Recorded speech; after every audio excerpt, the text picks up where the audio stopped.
그 겨울, 서울의 눈 덮인 거리는 고요했다. 크리스마스 이브였지만 내 집안은 죽음 같은 정막이 내려앉아 있었다. 1년 전, 내 딸 수아가 세상을 떠난 그날부터 시작된 침묵이었다. 수아와 쌍둥이인 아들 민우만이 남아 나는 세상과 단절된 채 그 아이를 지키는데 모든 것을 바쳤다. 남편과의 이혼은 이미 오래전 일이었다. 그놈, 박준호. 그는 회사 상사와 불륜을 저지르며 가정을 배신했다. 그 배신이 결국 수아의 죽음으로 이어졌다. 싸움 끝에 운전 중 사고가 났고 수아는 심각한 심장 손상을 입었다. 병원에서 장기 기증 동의를 강요당하듯 서명한 그날, 나는 모든 것을 잃었다. 준호는 그 후로 새 여자와 새 삶을 시작했다. 들려오는 소문에 따르면 그 여자의 아이가 심장병을 앓고 있었다고 했다. 하지만 나는 그 사실을 외면했다. 그저 고통 속에 갇혀 민우를 과잉 보호하며 살아왔다. 직장도 그만두고 친구들도 끊었다. 세상이 나를 또다시 빼앗아갈까 두려웠다. 늦은 밤, 눈보라가 몰아치는 가운데 쓰레기를 버리러 나갔다. 차가운 바람이 뼈를 파고들었다. 골목 끝, 가로등 아래에서 작은 그림자가 보였다. 얇은 코트 하나 걸친 어린 여자아이, 대략 7살쯤 되어 보였다. 아이는 재활용 봉투를 뒤지며 떨고 있었다.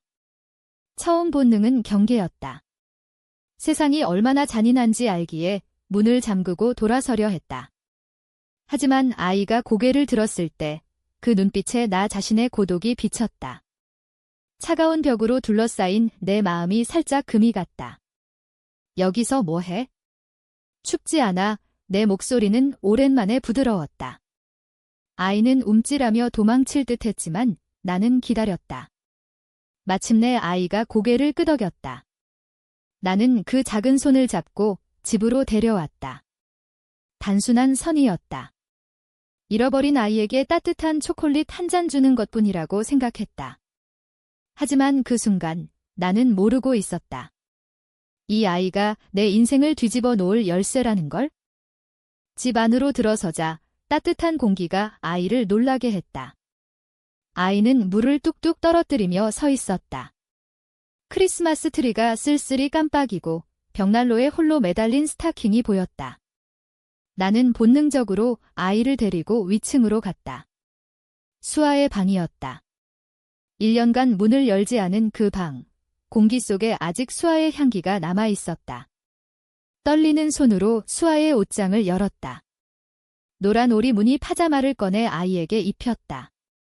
아이는 아무 말 없이 따랐다. 몸집이 수아와 비슷했다. 완벽하게 맞았다. 그 순간 가슴이 찢어지는 듯한 고통이 밀려왔다. 하지만 나는 참았다. 아래층으로 데려와 소파에 앉히고 따뜻한 담요와 핫초코를 쥐어줬다.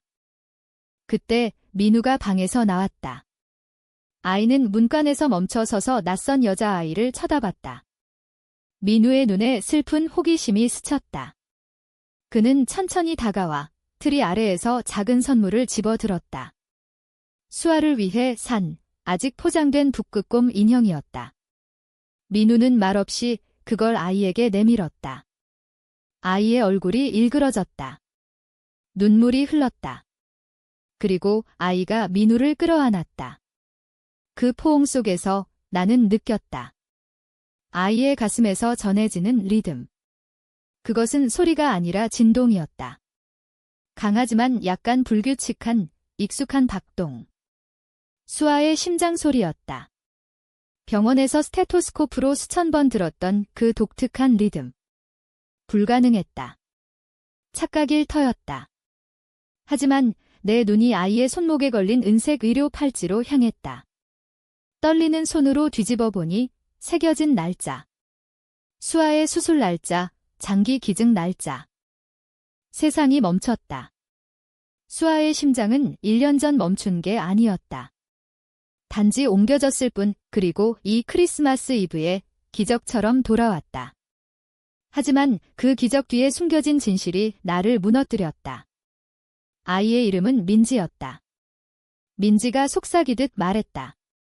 작년 크리스마스에 새 심장을 받았어요. 내 심장이 고장 났었어요. 나는 눈을 감았다. 고통과 분노가 뒤섞였다. 사회복지사가 말했대요. 천사 같은 여자아이가 하늘로 가면서 심장을 줬대요. 왜 밖에 나와 쓰레기를 뒤졌냐고 물었다. 민지는 부끄러워하며 속삭였다. 예쁜 크리스마스 카드를 찾았어요. 천사에게 감사 카드를 만들려고요. 그 순간 내 마음의 요새가 무너졌다. 하지만 그 아래에서 솟아오른 건 사랑이 아니라 증오였다. 민지가 위탁가정에서 도망쳤다는 걸 알게 됐다. 팔찌 뒷면에 새겨진 아동보호기관 번호로 전화했다. 피곤한 목소리에 사회복지사가 받았다. 민지에 대해 물으니 그녀는 위탁 부모의 이름을 말했다. 박준호와 그의 새 아내, 내 전 남편, 배신자. 그놈의 불륜 상대가 낳은 아이가 민지였다. 준호는 사고 후 자신의 아이를 살리기 위해 수아의 심장을 노렸다. 병원 기록을 조작하고 기증 동의를 속였다. 소문이 사실이었다.